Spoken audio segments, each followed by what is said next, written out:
માટે નજીકમાં પણ જવું હોય તો ચાલીને જતા નથી, બાઇક કે સ્કૂટર લઈને જઈએ છીએ। આવી સ્થિતિમાં એક એવા વ્યક્તિ જે લોકોને સાયકલના ઉપયોગથી શું ફાયદા થાય અને કેવી રીતે સાયકલથી ઈંધણની પણ બચત થાય તે સંદેશ આપવા માટે ઝુંબેશ ચલાવી રહ્યા છે। ત્યારે કોણ છે આ વ્યક્તિ અને સાયકલ પ્રત્યે લોકોની જાગૃતિ વધે તે માટે તંત્રએ શું કરવું જોઈએ, આવો જણાવીએ।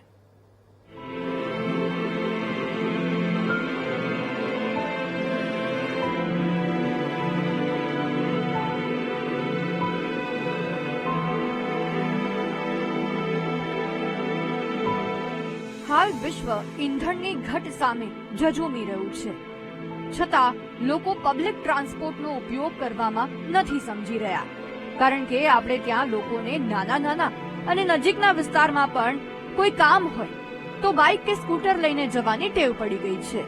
આવા સમયમાં અમે મળ્યા 30 વર્ષ કરતા પણ વધુ સમયથી સાયકલ ચલાવતા રાજકોટના મીનુ જસદણવાલાને, જેઓ રોજ 15 થી 20 કિલોમીટર સાયકલ ચલાવે છે। ભાગ્યે જ સ્કૂટરનો ઉપયોગ કરે છે, કારણ કે તેઓ સાયકલ ચલાવી ખુદને તંદુરસ્ત રાખવામાં માને છે, પ્રકૃતિના જતનમાં માને છે અને હવે તો તેમણે લોકોને જાગૃત કરવા તરફ મુહિમ ચલાવી છે।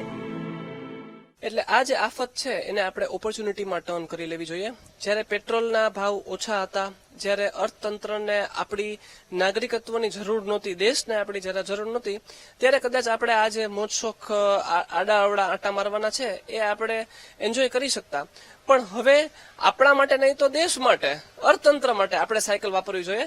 તો આ જે આફત છે એને આપણે ઓપોર્ચ્યુનિટી તરફ જવી જોઈએ અને મારા જેવા ખાસ કરીને કહું તો સાયકલ પ્રેમી માટે તો આ એક સપનું છે કે સ્કૂટર છે એ ઘોડી ચડાવીને માણસો પોતાના પાર્કિંગમાં મૂકી દે અને સાયકલની હવા પુરાવી અને ઘંટડી વગાડતા જે સ્કેન્ડિનેવિયન કન્ટ્રીઝ છે એમાં જે માણસો જાય છે, એમાં શિક્ષક હોય તો એ સાયકલમાં હોય, વિદ્યાર્થી હોય તો એ સાયકલમાં હોય, મોટો અધિકારી હોય તો એ પણ સાયકલમાં હોય, ને દેશનો વડો હોય તો એ પણ તમને સાયકલમાં જોવા મળે।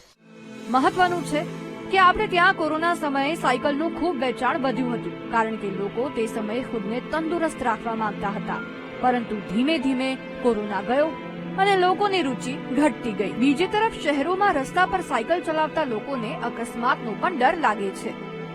તેવામાં ફરી જો યુવાનોમાં સાયકલનો ક્રેઝ વધારવો હોય તો મેટ્રો સિટીમાં સાયકલ ટ્રેક બનાવવા જોઈએ તેવું સાયકલિસ્ટો માની રહ્યા છે। અવારનવાર મિટિંગમાં કે કોઈ વ્યક્તિ સાથે વાતચીત થતી હોય ત્યારે આ રજૂઆત વારંવાર કરેલી જ છે।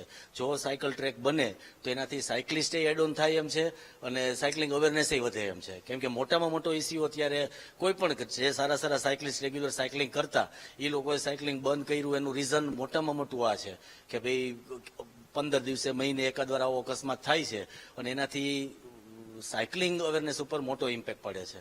આપણે ત્યાં સાયકલ શોખનો વિષય બની ગઈ છે, સ્પોર્ટ્સનો વિષય બની ગઈ છે, બાળકો માટે રમતનું એક સાધન બની ગઈ છે, પરંતુ સાયકલિસ્ટોને આશા છે કે શહેરમાં સારા ટ્રેક બને તો ભવિષ્યમાં સાયકલ ચલાવનારાની સંખ્યા પણ વધી શકે છે।